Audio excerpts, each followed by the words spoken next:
નમસ્કાર, star India TV ન્યૂઝમાં આપનું હાર્દિક સ્વાગત છે। આપ જોઈ રહ્યા છો સ્ટાર ઇન્ડિયા ટીવી ન્યૂઝ, સત્યની વાતે સત્યની સાથે।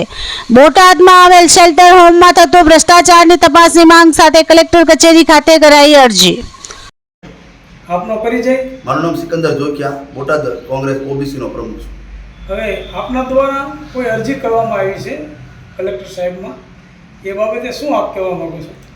જી બિલકુલ, કલેક્ટર સાહેબને મેં એ બાબતે અરજી કરી છે કે બોટાદમાં ઘણા સમય પહેલાં એક ગરીબોને, જે રખડતા ભટકતા લોકો એને ખવડાવવા રહેવા માટે શેલ્ટર હોમ બનાવવામાં આવ્યું છે। ત્યાં ભ્રષ્ટાચાર થતો હોય તેવી અમને જાણ થઈ, એટલે અમે ત્યાં તપાસ કરવા ગયા। અમે તેની પાસે રજિસ્ટર માંગ્યું કે ભાઈ તમે લોકો કેટલા લોકોને જમાડો છો, શું જમાડો છો?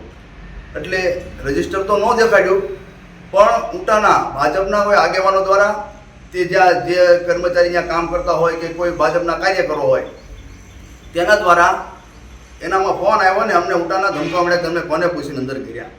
એટલે મેં એવું કીધું કે ભાઈ હું એક આ ભારતના અમે નાગરિક છીએ, અને કોઈ જગ્યાએ ભ્રષ્ટાચાર થતો હોય અને સરકારી પૈસાનો દુર્વ્યય થતો હોય તો તેને અટકાવવા અમારી ફરજ છે।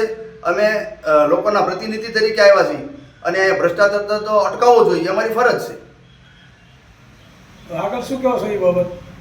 અમારી કલેક્ટરને મેં અરજી કરી છે કે તટસ્થ ત્યાંની તપાસ કરવામાં આવે, કે જ્યાં કોઈ રાંધવાનું તો કોઈ વસ્તુ છે જ નહીં, મેં જોયું નહીં, કે પૂરી તપાસ કરવામાં આવે અને તટસ્થ તપાસ કરવામાં આવે કે 10 રૂપિયાનું ટિફિન લાવી અને આ 100 રૂપિયા ઉધારવામાં આવે છે, અને લાખો રૂપિયાના બિલ નગરપાલિકામાં મૂકવામાં આવે છે ને પ્રજાના ટેક્સના પૈસાનો, સરકારી પૈસાનો ખોટો દુર્વ્યય થઈ રહ્યો છે, તે અટકાય।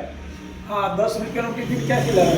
એ અમને જાણ એવી થઈ છે, લોકો મુખે ચર્ચાતું હતું કે પાળિયાદ રોડના જે વડોદરિયા દવાખાના છે ત્યાં કોઈ એવું 10-20 રૂપિયાનું ટિફિન આપે છે, ત્યાંથી લાવી અને સીધું ખોરાઈ દેવામાં આવે છે, અને ત્યાં ગરીબોના લોકોને લાવવાની કોઈ વ્યવસ્થા નથી, કે રિક્ષા કોઈ વાહન મૂકવું જોઈએ તે પણ નથી, તો એવી પણ વ્યવસ્થા કરવામાં આવે તેવી અમારી માંગ છે।